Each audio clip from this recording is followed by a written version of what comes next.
छौड़ी पैसा कमाई बजाम के।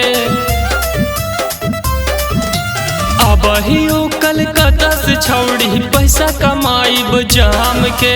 तोरे से बियाहवा करबो के छौड़ी हो जाही तू कन्फर्म के। अब नहीं बर्दाश्त होबो छौड़ी जब हिलो हो तोर बाम फार गे।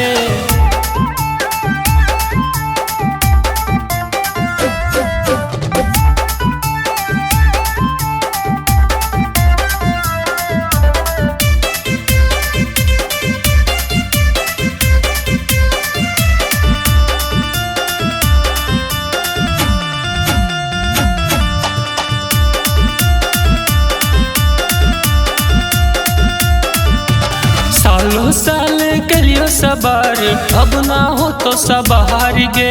सालों साल कलियो सबार अब ना हो तो सबार गे। सालों साल कलियो सबार अब ना हो तो सबार गे। सालों साल कलियो सबार अब ना हो तो सबार गे। पलंग पर सूतये के छौड़ी खोलबो तोर जाम फार गे। पलंग पर सूतये के छौड़ी खोलबो तोर जाम फार गे।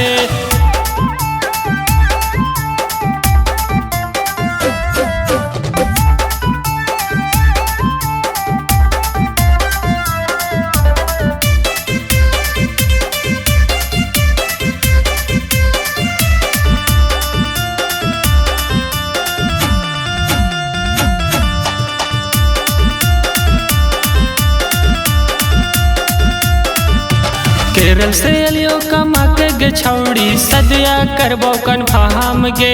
केरल से अलियो कमा के गे छौड़ी सदिया करबो कन्फर्म गे।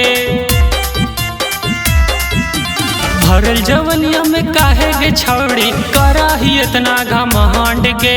भरल जवनिया में काहे गे छौड़ी करा ही इतना घमंड गे। पूरा इलकवा जानो हो छौड़ी लभर हो तोरो दबंग गे। पूरा इलकवा जानो हो छौड़ी लभर हो तोरो दबंग गे।